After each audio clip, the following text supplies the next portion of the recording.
Hello, Linda. Hello, Marcel. How are you? I am good, and you? Yeah, very good, very good. Yes. What's the time at your place now? I'm sorry? What's the time at your place? It's about 8:15 a.m. Okay. Did you And sleep well? I did. I'm ready. Okay, great, great. We're just in for a drink, so. Excellent. I will join you. And as we spoke about, so you made the appointment with Jill, and just a few questions personnel, what you had before, and then in the meanwhile, towards the wine, the winery, interest, and goal of winemaking, and so on. Yes. Is that fine Sounds to fun. you? Yeah. Okay. Good. Shall we start? Let's go. So, you are Linda Trotta, winemaker of Jamieson range. Can you please introduce yourself, Linda? Sure. Yes. As you said, I'm the winemaker for Jamieson Ranch Vineyards in Napa, California. I've been making wine for almost 35 years. And that winemaking journey has taken me around the world, which has been a great adventure for me. I've worked harvests in South Africa and in Chile. I've spent some time studying art history in Italy. I've made wine in Sonoma, in Washington State, and now in Napa. And it's been, as I said, it's been a great adventure, and it's been very fulfilling. Yeah. Okay. And for how long are you now in the Napa Valley? Yes. So I live at the southern end of the Napa Valley. Correct. Okay. And what's your favorite place to make wines, or don't you have one favorite place? Well, it's wherever I am. So right now, Napa is a great place to be making wine. Every place has been different and had its own challenges and rewards. So I've really enjoyed everywhere that I've been. Okay, great. And what was your first step in towards the wine business? Did you have first study, or did your parents made wines, or? Yes, I think the very first step was probably at birth. My family immigrated from Italy, and so I grew up in Southern California with a very large and close-knit Italian family, and we made wine at home. Yeah, so we made wine as a family at home with my grandfather primarily, and we grew up drinking wine. But it never occurred to me that people did it for a living. I just thought everybody made their own wine in the garage. And so I entered university as a math major. That didn't go so well. And partway through my first year of university, I was fortunate to have chosen the University of California at Davis that has a winemaking program, and literally stumbled upon the program and realized that it was something that I could do for a living. And so I studied there. As I said, I took 1 year off, and not off, but 1 year away from Davis, and studied at the University of Padova in Italy. Studied art history. Had some interaction during harvest there with Santa Margherita Winery in the Veneto, and then came back and graduated Davis, and never looked back. And is that also the part of Italy where your parents came from Veneto, or? No, my family's from Calabria in the south. Yes. Although I did have one aunt, a great aunt, who lived in Padova, and so I got to connect with that part of the family, and got some home cooked meals, and that was nice. Yeah. Oh, nice, yeah.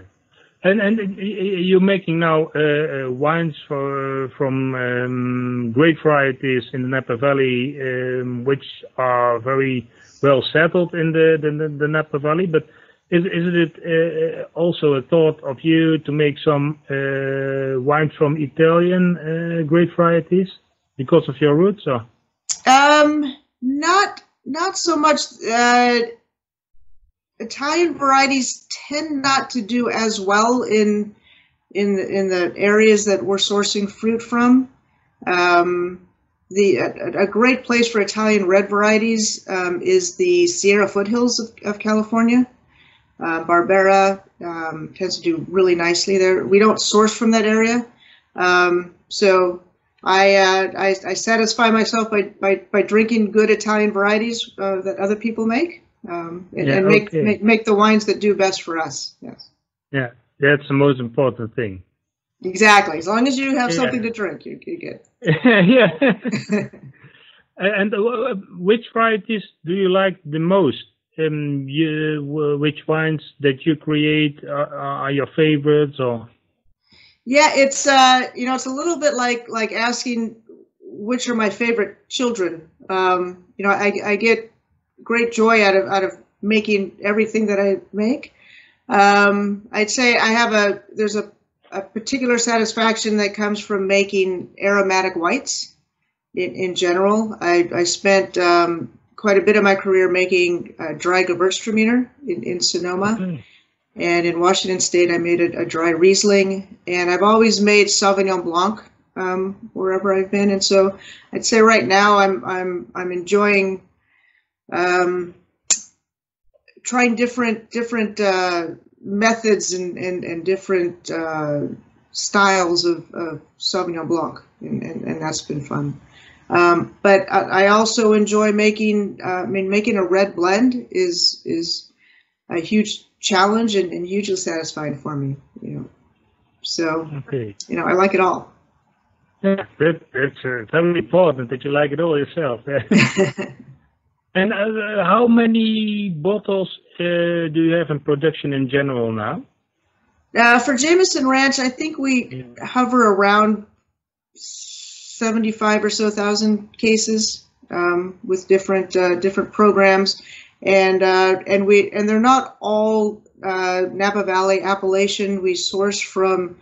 I have the great privilege of being able to source from different growing regions around the state that grow varieties in the styles that we're looking for a variety of different programs.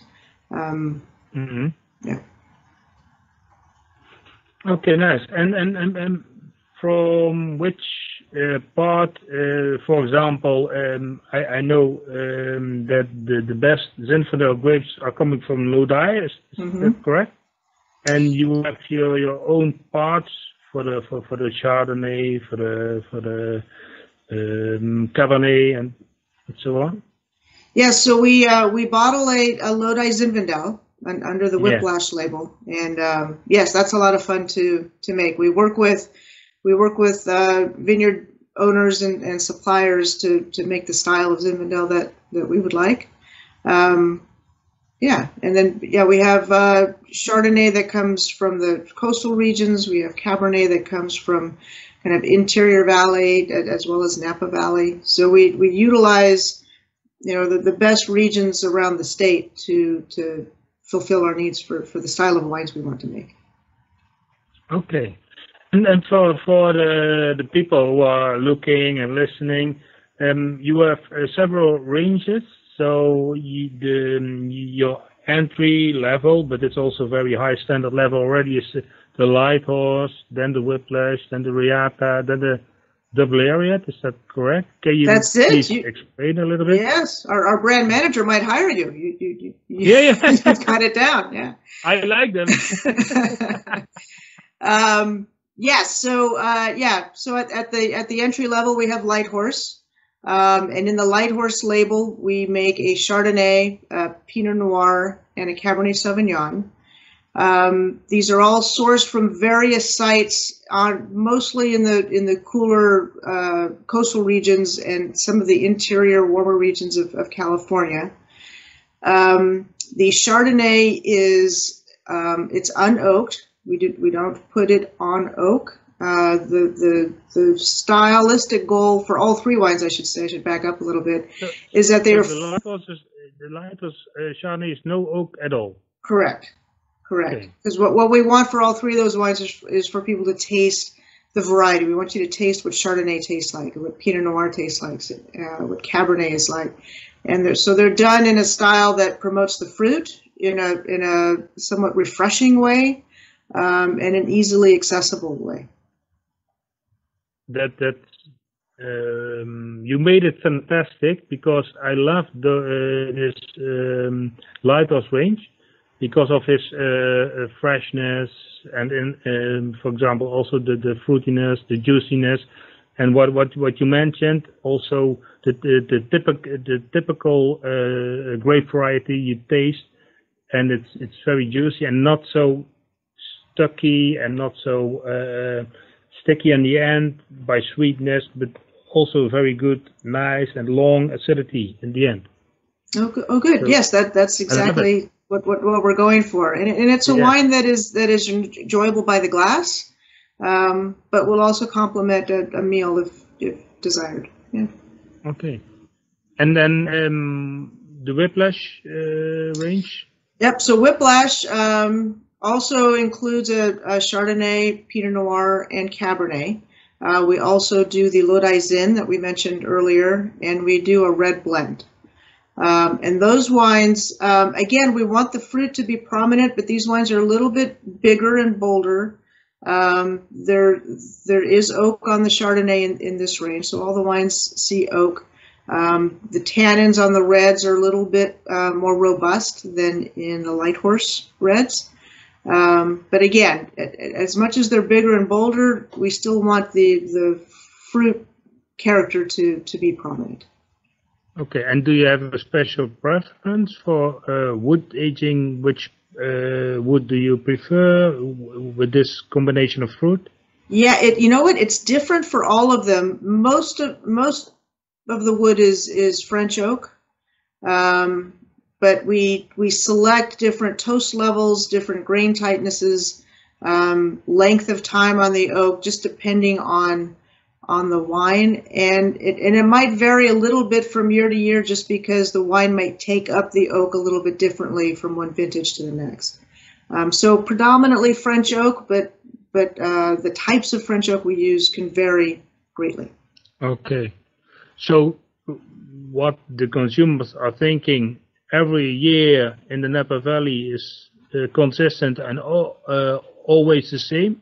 That's not true. Is it? No, it's not. It's not true at all. It would be boring. That if that were the case, you'd just be doing the same thing. Oh, yes, but no. In the European market, a lot of people are saying, okay, in Napa Valley, it's easy winemaking, easy going. It's every year, good climate, no challenging.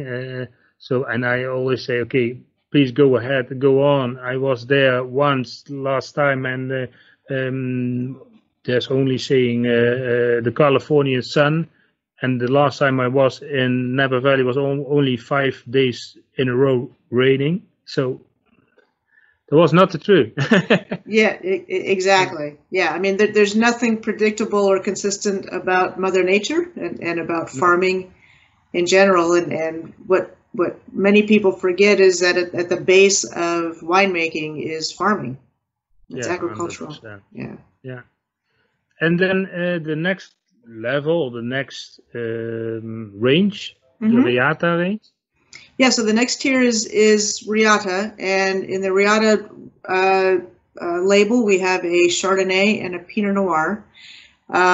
So these wines the sourcing is much more selective. For the Chardonnay, the appellation is Sonoma Coast, which is a very large appellation on the western side of Sonoma County, but we specifically target fruit from Sonoma Carneros and Russian River, and both of those sub-AVAs are included in Sonoma Coast, and so we're able to call the wine Sonoma Coast. But we target specific vineyards that provide us the fruit that gives us the style of the wine that we're looking for. which again is an elevation up from Light Horse and Whiplash. But again, we want the fruit to be the star of the wine, but we use tools like barrel fermentation and malolactic fermentation to add more depth and layers and complexity to the wine. And then the Pinot Noir it's actually sourced from 3 different counties along the California coast that give us the fruit from each of those counties gives us a different profile and a different aspect to the wine, so that when we put them all together, we get a nice complete package. Okay, great. And then you made also the spurs, or Silver the Spur, Sauvignon Blanc. Yeah, Silver Spur Sauvignon Blanc. Yes, yes. That's a special. That's new one. or not? That's a new one. So yeah, I don't know if you've received that yet. No, Okay. no, never tasted it. Okay. Yeah. So this Unluckily. is well, hopefully soon. Hopefully soon. Yeah, hopefully. Yeah. So this is a Sauvignon Blanc that we source from Lake County, which is north of Napa, at a much higher elevation than Napa. And Lake County is a great site to grow Sauvignon Blanc, in that it can get very warm during the day, but it also gets very cool at night. And so that there's that big shift between nighttime lows and daytime highs, which result in a nice retention of natural acidity and a slower ripening of sugars, or accumulation of sugars, I should say. Okay. And so we're able to leave the fruit on the vines for longer than I can down in Napa. And during that time, the flavors and aromas are developing nicely, but I'm not getting so much sugar that I'll end up with a high alcohol wine. So yeah, I hope you get to taste that soon. Yeah, hopefully. And in that microclimate, is there also influences by the fog or not? No. Not so much fog. Okay. They're at an elevation that fog doesn't come up, but the temperatures tend to drop. It's like being in the mountains. The temperatures drop at night. Okay. But it's got some really nice exposure, and it warms up during the day. Okay, great. And then the double Lariat range. So double Lariat is our flagship Napa Valley Cabernet Sauvignon, and this is a fun wine to put together. It involves fruit from all over the Napa Valley. And so, I spoke earlier about blending red wines. Even though this is predominantly Cabernet Sauvignon, from vintage to vintage, it might have 5% of Petit Syrah or something else blended into it. But it's mostly Cabernet Sauvignon, but it's from a lot of different vineyard sites in different microclimates of Napa Valley. So there's some mountain fruit from Howell Mountain or Atlas Peak, and there's some benchland fruit from Rutherford, and then we have some valley floor fruit from southern Napa. And I harvest and ferment and age all of these different vineyards separately, and then put the puzzle together of the profile that we want double Lariat to be, which is a serious Cabernet, but there's a nice juiciness to the mid palate, with a nice structure around it. So it's not a wine that you have to wait 10 years to drink.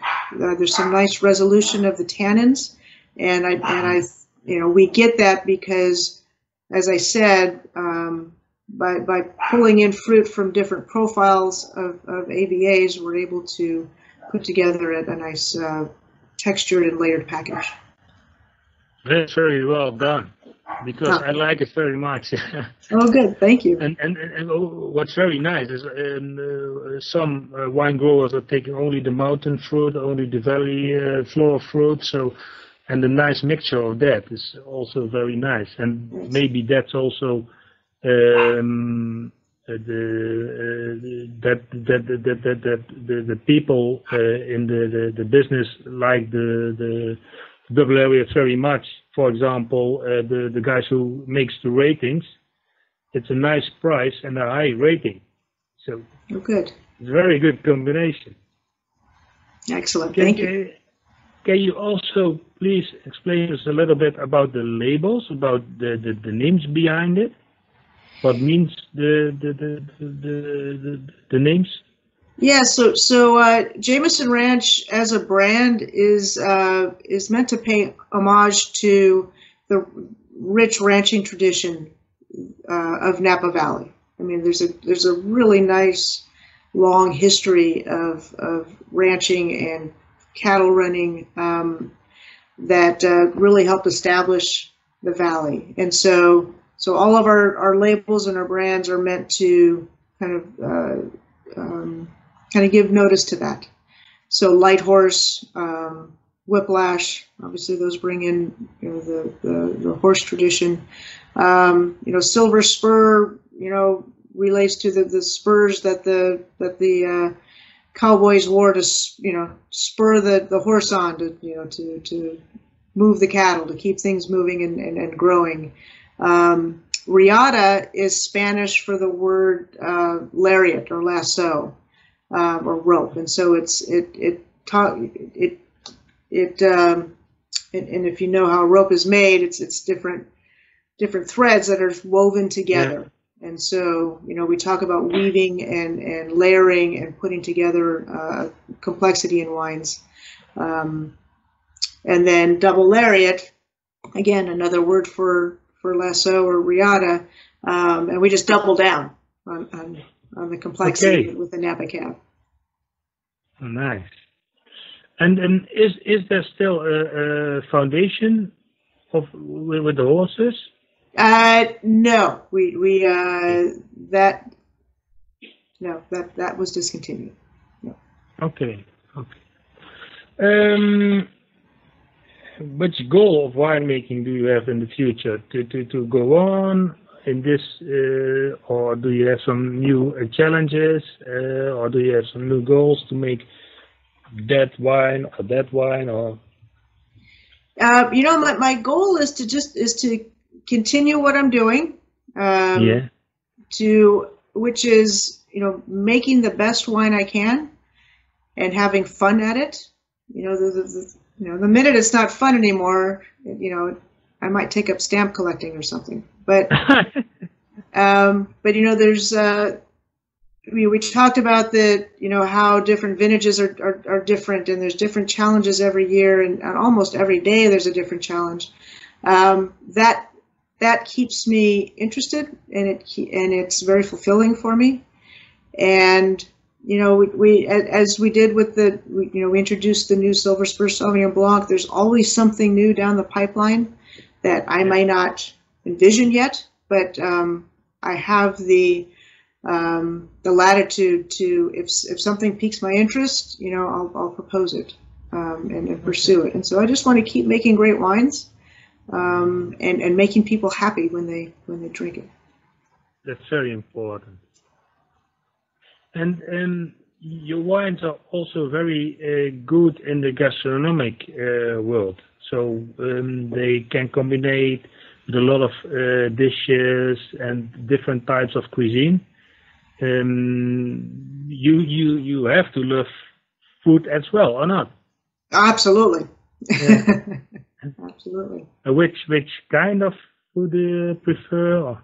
Yeah, you know what? I love everything. And what I realize is what's important to me is if the food is good, and the company is good, and the occasion is special. I mean, that's the perfect combination for me. But if it's well prepared and if it's flavorful, that's what I like. Whether it's Italian or Thai or Mediterranean, I'll eat it. Okay. There are a lot of opportunities in the Napa Valley and also in the surroundings of San Francisco and so on to visit great restaurants, because there are a lot of great chefs as well. Yes, do absolutely. you have some own preferences of restaurants to advise to our clients, or? Yes, some just a few recommendations. In Sonoma, there's a restaurant called La Salette, which is they do a kind of a modern take on Portuguese food, which is delightful. In San Francisco, there's a restaurant called the Slanted Door, which is kind of modern fusion Vietnamese Thai food. And in Sonoma, you know, I'm Italian, so I'm going to seek out the best Italian restaurants I can find, and there's a spot called Kamomi, which does authentic, delicious Italian food. Yeah. Okay, great. Do you like to taste some wines with me? Absolutely. Yeah. Thought you'd never ask. Yeah, it's going to be time. I know, it's almost 9 a.m. here, of course. Yeah. It's pretty late for you. Yes. So we'll start with the Light Horse Chardonnay. Yes, please. Yeah. So we have the 2017 vintage of Light Horse Chardonnay, and as I said earlier, the wine, this wine is sourced from cooler coastal areas, and it's never, we don't specifically target, oh, it has to be this AVA or it has to be this county. We just want to find the best fruit that we can. But it just so happened that in 2017, this fruit is 100% from Monterey County, okay. So a cool coastal area.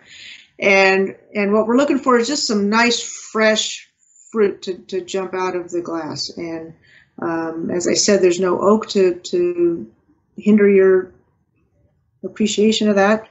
So great nose already.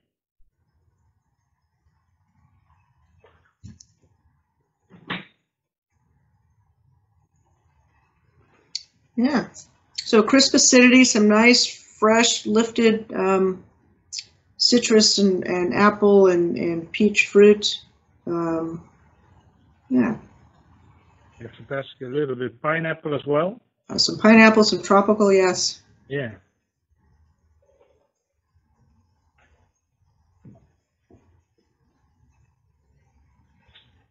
For example, do you have preference to taste now? Did you think of food? What do you think? Okay, I would like this. Not at 9 a.m. of course. Yeah, so, you know, light grilled chicken, simply prepared pasta.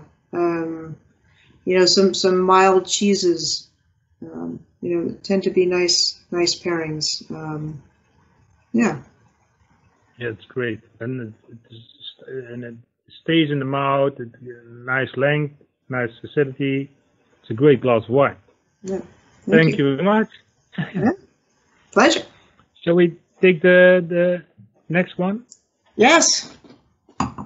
So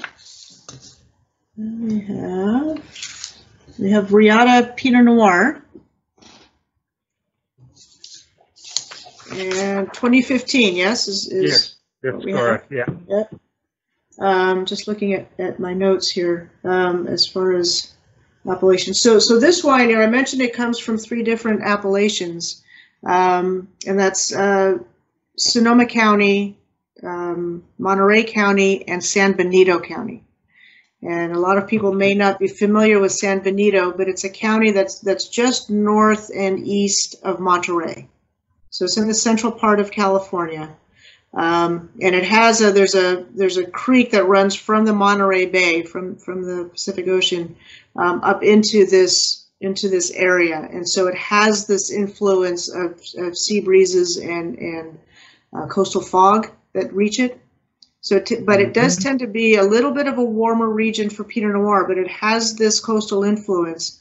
So we get Pinot Noir that tends to be a little bit bolder. The tannins are a little bit bigger. The fruit's a little bit darker.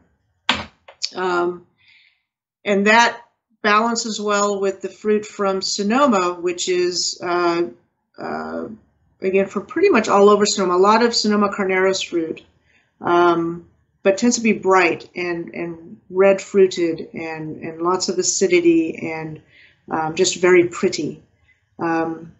And then for Monterey, that fruit, also from a cooler coastal influenced area, what that really contributes is a beautiful mouthfeel. We tend to get a nice kind of mid-palate lusciousness from that fruit.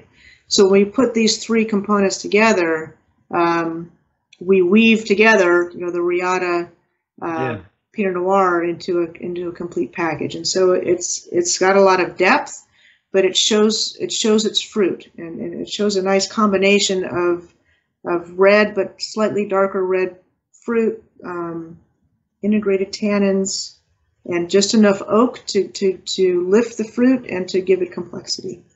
A little bit herbal in the nose as well, eh? Mm-hmm. Just a little bit. Yeah, there's a nice, especially in 2015 vintage, there's a nice savory component to that wine. Mm-hmm.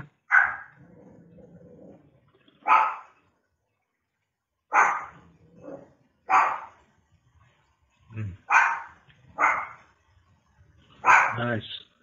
Mouth feeling. Mm-hmm. Nice length. Yeah, and with this wine, I look at everything from like prosciutto wrapped melon to grilled salmon, lightly. Or genie fowl, or the chicken genie fowl, and that kind of dishes as well. Yeah. Yep. Yes, exactly. And for the wines, do you have also your preferences when you think, okay, my wines, for example, the Riata Chardonnay or the Riata Pinot Noir, for me, it's on the best between that age and that age. Or that depends on the vintage. Yeah, in general, like for the Riata Pinot Noir, 5 to 7 years from vintage is probably a good time period. For the Chardonnay, might be closer to 5. And it can vary from vintage to vintage as well. I mean, but in general, 5 to 7 years or so. Do you have also some library wines in Jamieson Ranch? We do, to a certain extent. We do, yes. Yeah. Okay. Yes. Because I visited several times the Napa Valley, and I like all the vintages of Napa Valley and wines a lot, because for me the wines from the Napa Valley are more consistent for aging than a lot of French wines, because of the nice fruit filling and the well balanced with the acidity and the tannin structures. Yes, yes, yeah, and that's key. The balance of acidity and tannin with the fruit is definitely key to the ageability. Yeah. Yes. Well, next time you come to Napa, we'll open the library. For sure.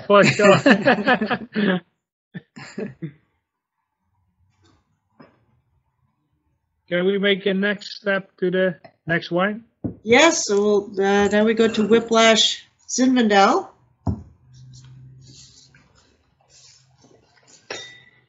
Is there a marketing behind creating the labels, or is that your influence, or? No, this is entirely our brand and marketing team, and yes, in fact, I don't think you have it on the. There's been an upgrade to the Whiplash label. Yeah. And this was the first. Okay, good. Advantage with that. Very nice. Excellent. Yes. No, our brand manager, Caitlin, did a lot of work on revamping the label. Yes. Big In fact, compliment to her. there's also an upgrade to the Riata label next time. Okay, Yeah. nice. Yeah. Yeah, the containers coming in the end of this month, so Oh, good. Good. we're looking forward to that. Excellent. You have So to we tell have me what you now think. the Zinfandel So this is the Zinfandel. 2017. It's 2017 Whiplash Zinfandel. Again, this is sourced from Lodi, so the label says Lodi. We have relationships with a couple of key growers in Lodi that consistently supply the fruit for this wine. Mm-hmm. And, the idea, I love Zinfandel. I grew up drinking Zinfandel. And my goal with the variety is again, to have it taste like Zinfandel and not be so alcoholic or so over oaked, or so ripe that there's no acid left, that it's just kind of a mucky mess. So we like to retain some bright fruit, some nice bright dark red fruit. Give it the oak that Zinfandel needs, but not too much. We don't pick it overripe, so that the alcohol is in balance. And again, you can enjoy it by the glass without food, or it goes really nicely with food. Yeah, because it's very a signature of you, what you're just saying, a little bit of the green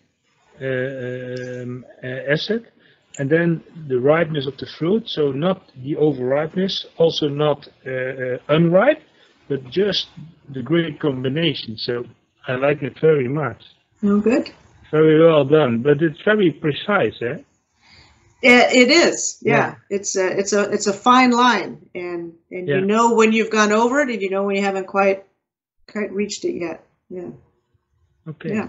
But this very is nice. It's a great wine that goes with, I like it with barbecued ribs or anything on charred on the barbecue.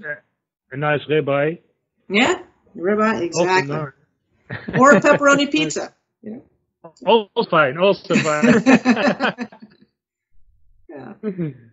But well done. It's very enjoyable. Yeah, thank you.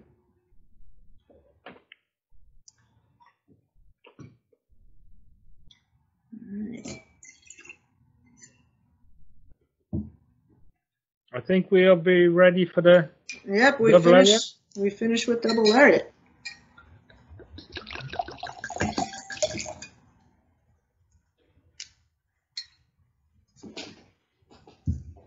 All right, so this is the 2016 Napa Valley Cabernet Sauvignon.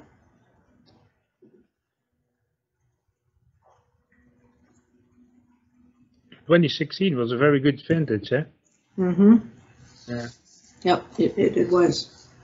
Yeah, nice even. We actually had a nice string of kind of even ripening, moderate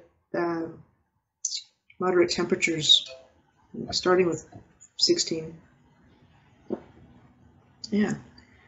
But as I described, it's sourced from all over Napa Valley. The goal is that it's a lush, full, complex Cabernet Sauvignon that you can drink upon release.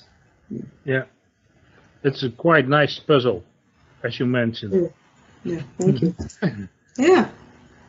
That's very nice. I like it very much, and it's also price quality, very, very decent and very nice wine, and agreeable for everyone. That's very important. Yeah. That's very important. Yes. The more smiles that we can create, the better. That's more. Yeah. That's correct. No, it's very nice. We love your wines. We love to work with your wines. Our clients like your wine, so we try to make it bigger. Your fans here in Europe. So and hopefully we can meet each other soon in the Napa Valley. I hope so too. Yes, and I appreciate your support, and and the work that you do on behalf of the wines. And yes, I'm sad that I wasn't able to see you there earlier this year. Yeah, it was a pity. But hopefully soon. Yeah, please. Yeah. And thank you very much for your time. My pleasure. For the information. And when we have some questions, we do contact you for sure. Yes, absolutely. Anytime. Thank you very much. All right. Thank you. Okay. Have a nice day. Thanks. You too. Goodbye. Bye-bye. Bye-bye. Bye-bye.